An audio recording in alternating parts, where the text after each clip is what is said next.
Kwame Nkrumah's ideas and vision and philosophies becoming more relevant today than before. Many people say that when he started talking to us about self-reliance, about unity, one African nation, the unity of Africans everywhere, not just on the continent, but the whole, what we call the African diaspora, of the global African family. When he started talking to us about these things, many didn't understand it. So people say, often I hear this, oh, Kwame Nkrumah was way ahead of his time. So if 60, 50 years ago, he was ahead of his time, so here we are, then this is the time. Now is the time for us to listen, to hear what he had to say for us.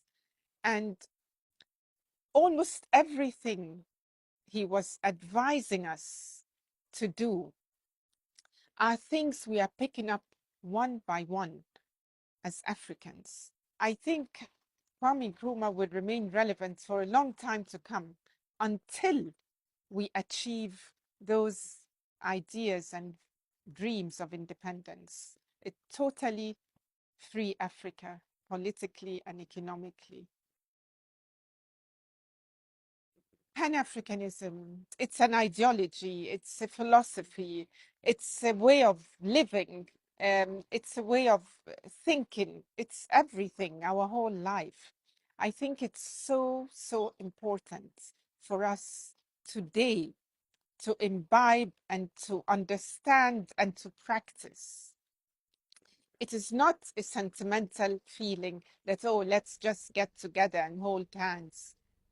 It's about saving our economies, protecting the freedom we fought for, the freedom which our fathers and mothers, some of them died for, sacrificed their lives for. It's the only way that Africans can together raise our standard of living. Our father used to say that it's for our economic survival. And I think today, grappling with all the problems our individual countries are going through, our communities are going through, I think, yes, we must take it as the biggest response, the most effective response to our challenges today as African people. So yes, Pan-Africanism is the future, I believe, the future for a prosperous Africa. One of the stories that impressed me the most about our father in the early years of the independence struggle, when he returned from abroad, joined the UGCC, and started organizing the whole country, preparing us for independence. Now, I understand that he traveled all over the country trying to set up cells for the movement. And at one point, the car he was taking broke down, and instead of waiting or just ending his journey there, he took his small case and he walked for hours, and he would walk from one place to another, meeting people and looking for the strong men and women who would support who would join the movement and would support those early steps towards independence. So I just imagine our father picking his suitcase and just walking to his destination, meeting people and getting them inspired, and just moving and walking. I think it's very inspiring. And I would like to see more of us have this same approach to service and in politics in particular. What I would like to see in Ghana is for us Ghanaians to be united, not to agree on everything, because that's not possible, but at least to unite around our priorities. And what are these? We need to be a bit less greedy, a bit less selfish, so that we can together raise the standard of living of the majority of Ghanaians. So I would like to see us not divided along partisan lines or tribal lines.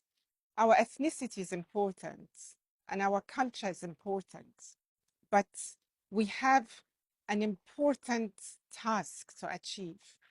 We need to build our nation in a way whereby everybody will be okay.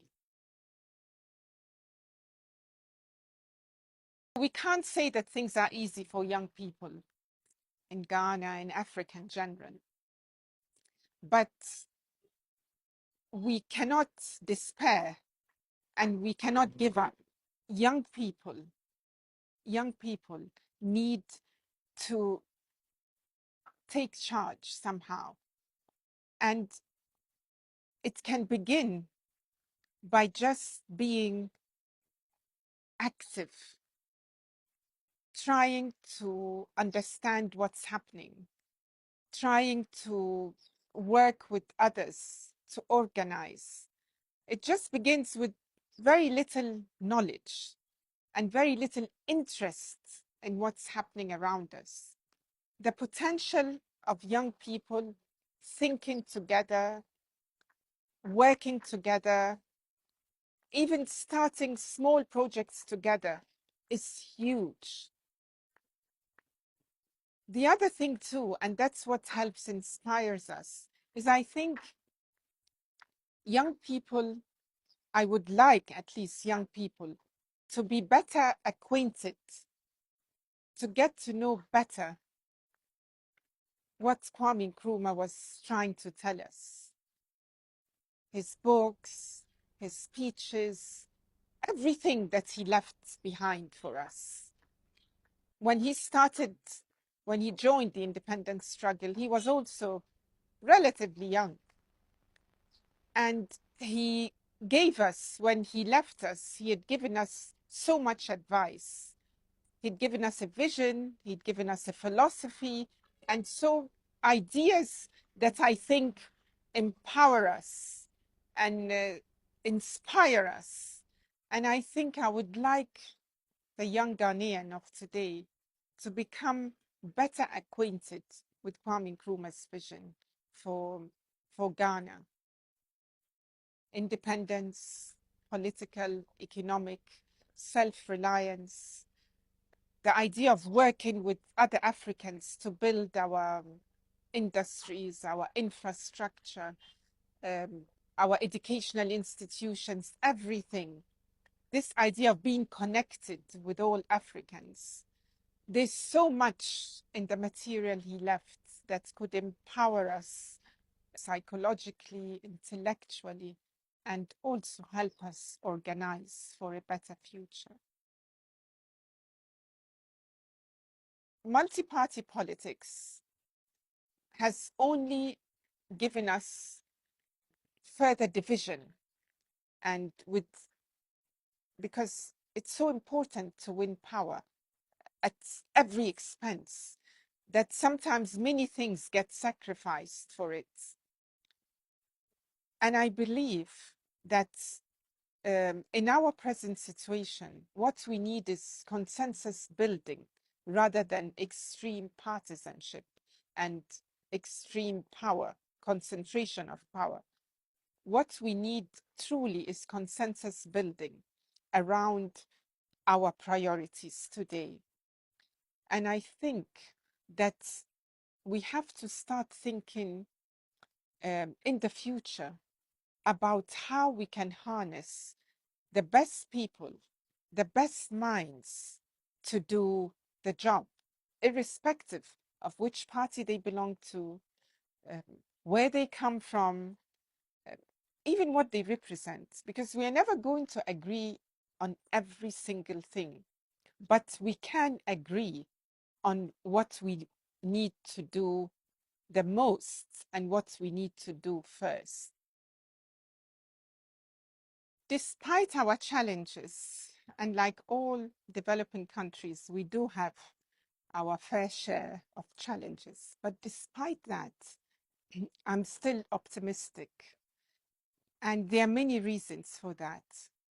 But one main reason that comes to mind is I'm optimistic because we have a large number of young people who have great potential.